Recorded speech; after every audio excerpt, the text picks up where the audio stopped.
Newspaper आजकल इस type की न्यूज़ से भरे रहते हैं। किसी एक आदमी ने सुसाइड कर ली क्योंकि मनी लेंडर्स उसको हैरेस कर रहे थे। एक किसान ने लोन लिया था 10 लाख रुपए का मल्टीपल फाइनेंस कंपनी से ताकि वो अपनी बीवी का कैंसर के लिए इलाज करा सके। उसने भी सुसाइड कर ली। ये टाइम्स ऑफ इंडिया की रिपोर्ट बता रही है कि सूरत में स्टडी की गई कि 1866 सुसाइड जो रजिस्टर हुई है उसमें से 26.3 तो हुई है फैमिली इश्यूज की वजह से, 19% हुई है फाइनेंशियल इश्यूज की वजह से। तो ये आप इमेजिन कर सकते हो कि जितने भी सुसाइड हमारे देश में होते हैं, जो कि बहुत सारे हो रहे हैं आजकल, ऑलमोस्ट 20% उसमें फाइनेंशियल इश्यूज की वजह से ही है। ये स्क्रॉल का आर्टिकल बताता है कि पैंडेमिक के बाद से हमारे इंडियन हाउसहोल्ड्स में एक बहुत ही शार्प इंक्रीज दिखा है इंडेटनेस लेवल का, मतलब लोग एक्चुअली काफी सारे लोन में डूब गए। तो पैंडेमिक के बाद तो लोगों ने काफी खर्चा किया, जिसको एकदम एक्चुअली बताया जा रहा है कि बेसिकली रिवेंज या पेंटअप कंजम्पशन थी। पर एक्चुअली जो रिबाउंड लग रहा था वो एक्चुअली एक बहुत ही बड़े डिक्लाइन का साइन था। एंड जो हमारे यहाँ पे मिडिल क्लास माने जाते हैं, सबसे ज्यादा पोस्ट इफेक्ट है मिडिल क्लास। आप इमेजिन करो, ये वो लोग हैं जिनकी एनुअल इनकम है, मतलब साल में 5 लाख से 30 लाख के बीच में कमा रहे हैं। इसमें सबसे बड़ी प्रॉब्लम तो ये है कि बहुत सारे लोगों को जॉब्स ही नहीं मिलते हैं। जॉबलेस ग्रोथ इतनी ज्यादा हो चुकी है एंड ऊपर से जो लेबर इंटेंसिव एम्प्लॉयमेंट अपॉर्चुनिटी है वो कम होती जा रही है। मतलब शहरों में हमारे जॉब्स तो मिल ही नहीं रहे हैं और जो यूथ अनएम्प्लॉयमेंट है वो बहुत ही ज्यादा हाई है। इनकम टैक्स का डेटा ही बता रहा है कि जो हमारे मिडिल क्लास के जो अर्नर्स हैं उनकी जो सैलरी है वो ऑलमोस्ट 10 साल से 10.5 लाख रुपए ही है सालाना। मतलब आप इमेजिन करो 10 साल पहले कोई 10.5 लाख कमाता था, आज के डेट में भी उतना ही कमा रहा है, पर महंगाई तो इतनी ज्यादा बढ़ चुकी है। तो एक्चुअली प्रॉब्लम कितनी ज्यादा है, लोगों को अफोर्ड ही नहीं कर पा रहे हैं, जीना अफोर्ड नहीं कर पा रहे हैं। इनफैक्ट जो उनकी परचेसिंग पावर है वो 33% से ऑलमोस्ट डिक्लाइन हो चुकी है। एज अ रिजल्ट क्या हो रहा है, बहुत सारे परिवार तो जो उनके एसेंशियल एक्सपेंसेस हैं, जैसे कि हेल्थ केयर हो गया, एजुकेशन हो गया, डेली कंजम्पशन की चीजें हो गई, उसको छोड़ना पड़ रहा है। अब सैलरी तो उतनी बढ़ी नहीं, पर आपके जो फ्यूल प्राइसेस हैं वो 10 साल में कितने ज्यादा बढ़ चुके हैं, आपकी स्कूल फीस कितनी ज्यादा बढ़ चुकी है। एंड खुदा ना खास्ता अगर आप एडमिट हो गए हॉस्पिटल में तो फिर बाप रे बाप। तो हम चाहते हैं कि आप अपने आप को अपस्किल करें ताकि आप अपना करियर फ्यूचर प्रूफ कर सकें एंड अपनी लाइफ भी बेहतर कर सकें। हम चाहते हैं कि आप कर्व से आगे रहें, इसलिए मैं इनवाइट कर रहा हूं आपको 2 day exclusive live AI training program में, जो हो रहा है इस सैटरडे और संडे सुबह 10 बजे से शाम को 7 बजे तक। नॉर्मली इसका प्राइस होता है 10,000 रुपए, पर आप इसको अटेंड कर सकते हो at no cost thanks to our partner Outskill. ये वर्ल्ड का पहला एआई फोकस्ड एजुकेशन प्लेटफॉर्म है जिसको बैक करते हैं some of the most influential AI founders and investors। तो इस 16 घंटे की लाइव इंटरैक्टिव ट्रेनिंग में you will gain the skills to build a personal AI toolkit with 10 plus tools already transforming industries। Master prompt engineering so you can harness AI precisely। जो repetitive tasks होंगे उसको automate कर सकोगे and analyse कर सकोगे data, वो भी एक भी सिंगल लाइन ऑफ कोड लिखे बिना। एकदम प्रोफेशनल प्रेजेंटेशंस क्रिएट करना सीखोगे, इमेजेस एंड वीडियोस वो भी मिनटों में। AI agents and tools develop करना जो कि आपको देगा कंपेटिटिव एज। 1 लाख से भी ज्यादा professionals from over 40 plus countries already attend कर चुके हैं ये, क्योंकि एक सिंपल चीज अंडरस्टैंड करते हैं कि AI के एज में staying अनप्रिपेयर्ड isn't just a disadvantage, it's a risk. मतलब आपको प्रिपेयर्ड रहना पड़ेगा जो आने वाला टाइम है उसके लिए। भले ही आप काम करते हो टेक में, पॉलिसी में, बिजनेस में, और कोई भी ऐसी फील्ड हो जिसको बेसिकली एआई टच करता हो, जो बेसिकली सारी फील्ड्स हैं, this program is built for you. Seats limited हैं और जल्दी भर जाती हैं। तो अगर आप सीरियस हो अपने करियर को फ्यूचर प्रूफ करने के लिए एंड एआई को अच्छे से समझने के लिए एंड ये समझने के लिए कि एआई कैसे शेप कर रहा है पूरी दुनिया, तो ये अपॉर्चुनिटी है जिस पे आपको एक्शन लेना चाहिए। लिंक मिल जाएगी डिस्क्रिप्शन में, तो अपना स्पॉट सिक्योर करो और व्हाट्सएप ग्रुप भी ज्वाइन कर लेना ताकि आपको सारी अपडेट्स मिलती रहे। इनफैक्ट हम इंडियन सोसाइटी में तो ये मानते हैं कि भाई हम लोग सेविंग्स में बिलीव करते हैं एंड कोई भी अगर राइजिंग पावर होती है ना, उनकी सेविंग्स बढ़ती है। For example China. पर हमारे यहाँ क्या हो रहा है, सेविंग्स तो छोड़ दो, हमारे यहाँ जो रोजमर्रा की चीजें उसी के लिए बजट पूरा नहीं हो पाता है लोगों का। हमारे यहाँ लोग इतने ज्यादा लोन लेने लगे हैं कि जो हाउस होल्ड डेट है हमारा वो 23.1% होता था पिछले साल, आज के डेट में 23.9% ऑफ जीडीपी है वो।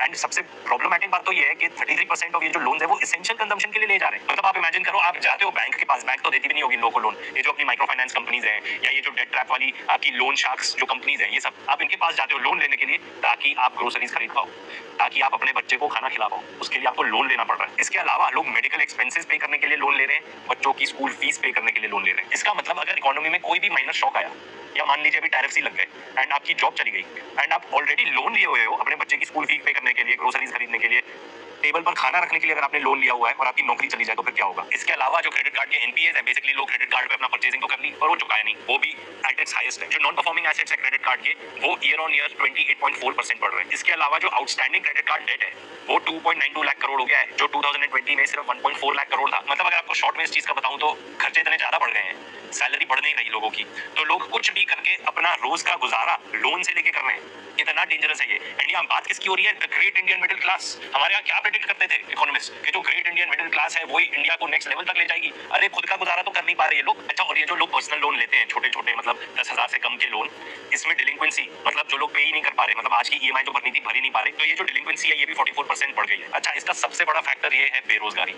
हमारे यहाँ पे जो लोग ग्रेजुएट हो चुके हैं, मतलब आपने कॉलेज की फी पे करी, आपने वहां से डिग्री ली, उसके बाद 40% लोग ऐसे हैं जो ग्रेजुएट्स हैं एंड अनएम्प्लॉयड हैं। ये इकोनॉमिक टाइम्स का ही आर्टिकल बता रहा है कि जो इंडिया की सब प्राइम बबल है वो 2100% बढ़ चुका है एंड अब तो बस्ट होने वाला है। मतलब ये बहुत सारे जो मतलब लाखों करोड़ों लोग हैं जिन्होंने ये लोन्स ले रखे हैं, ये बस्ट होने वाला है। अब ये सब प्राइम क्या होता है? सब प्राइम लोन मतलब ये जो इंडिया की माइक्रो फाइनेंस कंपनीज हैं जो बेसिकली आपको लोन दे देती हैं, छोटे छोटे लोन 8,000 10,000 इन सबके बिलो 10,000, वो ये सब है। मतलब लोगों की हालत ऐसी है कि वो नए लोन लेते हैं एग्जिस्टिंग लोन को पे करने के लिए, और जो नया लोन लेते हैं 100% वो पिछले वाले लोन से ज्यादा इंटरेस्ट रेट पर लेते होंगे। एज अ रिजल्ट क्या हो रहा है? बहुत सारे डिफॉल्ट्स भी हो रहे हैं ये पर्टिकुलर लोन्स।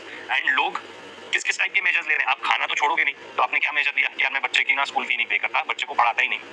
ये मिडिल क्लास की हालत है। और बहुत सारे लोग जिनके पास रेगुलर जॉब्स नहीं है, इरेगुलर जॉब्स हैं, बहुत सारे उन लोगों को कोलैटरल फ्री एडवांस दिए गए हैं, लोन्स दिए गए हैं। यहाँ पे बताया जा रहा है कि जो इस टाइप के इरेगुलर जॉब्स करते हैं इनकी सबसे ज्यादा एपेटाइट है, मतलब सबसे ज्यादा लोन्स यही ले रहे हैं। एंड 10 में से 9 तो ऐसे हैं जिनके पास कोई फॉर्मल जॉब ही नहीं है। लोगों को बैंक से तो लोन मिलेगा नहीं, इन माइक्रो फाइनेंस कंपनीज के पास जाना पड़ेगा इन लोन्स के लिए, या फिर जाना पड़ेगा ये जो पर्टिकुलर एप्स हैं जिसकी वजह से कितने सारे लोग सुसाइड कर रहे हैं। अब आप हमारे रिजर्व बैंक ऑफ इंडिया का भी, मतलब मैं झोल वर्ड नहीं यूज करना चाह रहा हूँ यार, पर कितनी रिडिकुलस चीज की इन्होंने पहले कैप किया हुआ था कि जो मंथली रीपेमेंट रहेगी किसी भी इंसान की उस पर्टिकुलर लोन की वो 50% ऑफ इनकम रहेगा। इन्होंने ये पॉलिसी ही चेंज कर दी एंड इन्होंने फ्री कर दिया इंडस्ट्री को।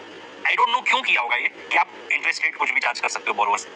मतलब आपने 30,000 का लोन लिया, हो सकता है 4-5 महीने बाद पता चला कि डबल ही हो गया। अब इन्होंने माइक्रो फाइनेंस कंपनीज के कहने पे हो सकता है कि क्या हो गया भाई कुछ भी इंटरेस्ट रेट चार्ज कर लो। एंड साथ में पहले ये भी कैपिंग थी कि भाई एक परिवार है तो उसको दो ही पर्टिकुलर फाइनेंस कंपनीज फाइनेंस कर सकती है, वो भी कैपिंग हटा दी। अभी तो और मजेदार बात सुनो, नॉर्मली आप लोन किस चीज के लिए लोगे? बच्चे को पढ़ाने के लिए, अपना बिजनेस स्टार्ट करने के लिए। लोग लोन ले रहे हैं बड़ी बड़ी शादी करने के लिए, और माइक्रो फाइनेंस कंपनीज भी लोन दिए जा रही है। ये बिजनेस वर्ल्ड का आर्टिकल है, ये बता रहा है कि जो मिडिल क्लास फैमिलीज है हमारे देश में वो एक्चुअली ज्यादा स्पेंड कर रही है to repay loans rather than living their lives। मतलब अगर कोई आदमी 30,000 कमा रहा है तो वो शायद 16, 17, 20,000 तो लोन रिपेमेंट में दे रहा है, बाकी पैसा उसको मिल रहा है अपनी लाइफ जीने के लिए। ऐसे डेट ट्रैप में फंस गया हमारा मिडिल क्लास। ये आरबीआई बता रही है कि एक एवरेज हाउस होल्ड का जो डेट टू इनकम रेशियो है वो अब 2022 में 37.3% हो गया है, जो 2018 में 30.4% था। चलो ये तो थी मिडिल क्लास की बात। अब बात करते हैं जो हमारे यहाँ सरकार है उनकी। जो हमारी इंडियन स्टेट्स है 2015 में इनका जो टोटल लोन था वो था 27 लाख करोड़ एंड अब 2025 में प्रोजेक्टेड है कि ये हो जाएगा अराउंड 94 लाख करोड़। आजादी से लेके अब तक 27 था, अब इमीडिएटली एकदम 94 हो गया 10 साल के अंदर अंदर। इससे उतने अच्छे से नहीं समझ में आएगा, थोड़ा भी आर्टिकल देख लो। ये आर्टिकल ही बता रहा है कि मध्य प्रदेश की सरकार के पास सैलरीज पे करने के लिए पैसे नहीं थे, फिर भी उन्हें लाडली बहना ये सब टाइप की स्कीम्स देती रहनी है। बाईपोल्स के पहले लगभग 3,000 करोड़ की तो स्कीम्स लेके आ गए। पर ऐसा नहीं है कि सारे स्टेट्स के बुरे हाल है, कुछ स्टेट्स ने एक्चुअली अपना डेट अच्छे से मैनेज कर दिया है, जैसे कि छत्तीसगढ़, उड़ीसा या गोवा। अब इनको एजुकेशन में खर्च करना चाहिए काफी सारा पैसा। जो रिकमेंडेड है वो है 6% ऑफ जीडीपी एंड ये ज्यादातर 2.6% तक ही आके रुक जाती है। अब दो चीजें ऐसी हैं जिसके बारे में बात ही क्या करें, न्यूज में भी आना कम हो गया है वो। सबसे पहले तो कितने बड़े बड़े बिजनेसमैन लोन फ्रॉड कर चुके हैं, कितने सारे किसान खुदकुशी करके मर जाते हैं रोज के रोज। अब चलो इंडियन गवर्नमेंट की भी सुन लो। आजादी से लेके 2014-15 तक इनका जो लोन था वो था $880 बिलियन, पर 10 साल के अंदर अंदर ये हो गया $2 trillion. And all this while जब tax collection one of the highest हो रहा था पूरे देश में। प्रॉब्लमेटिक बात तो ये भी है कि कितने सारे पैसे सोशल स्कीम्स में खर्च हो गए, मतलब कुछ भी ऐसी चीज नहीं करी जिससे रिटर्न आए। फॉर एग्जाम्पल अगर लोगों को जॉब्स मिल जाती तो वो जब कमाने लगते तो फिर आपको जाके खुद टैक्स में रिटर्न मिलता। ये सब कुछ नहीं हुआ। इनफैक्ट हमारे यहाँ 80 करोड़ लोग को तो अनाज देना पड़ता है ताकि वो जीवित रहे। ये more than 50% of the population है। एंड आई एम श्योर जब ये अनाउंसमेंट हुई होगी तो पार्लियामेंट में तालियां भी बजी होंगी, टेबल ऐसे थपथपाया होगा। तो भाई आप सब बोलेंगे कि भाई सोल्यूशन क्या है? भाई सबसे बड़ा सोल्यूशन तो ये है कि आपको जो भी इन्वेस्टमेंट करो तो लोगों को जॉब्स मिलनी चाहिए। खर्चा ऐसी चीज में करो कि लोगों को जॉब्स मिले। क्यों ऐसा बना रखा है लोगों को? क्यों ऐसी स्थिति है लोगों की कि भाई उनको खाना देना पड़ रहा है ताकि वो जीवित रहे? क्यों वो कुछ काम नहीं कर सकते? क्यों कमा नहीं सकते? क्योंकि इसमें जो मेन चीज आती है सामने, जब आप ये पूरा वीडियो देखोगे, ये सब आर्टिकल्स पढ़ोगे जिसका रिसोर्स लिंक भी हम आपको दे देंगे, तो वो ये आती है कि सबसे बड़ी प्रॉब्लम हमारे देश में है अनएम्प्लॉयमेंट। जब तक इसको एड्रेस नहीं करेंगे तब तक ये डेट क्राइसिस बहुत ज्यादा बढ़ता जाएगा।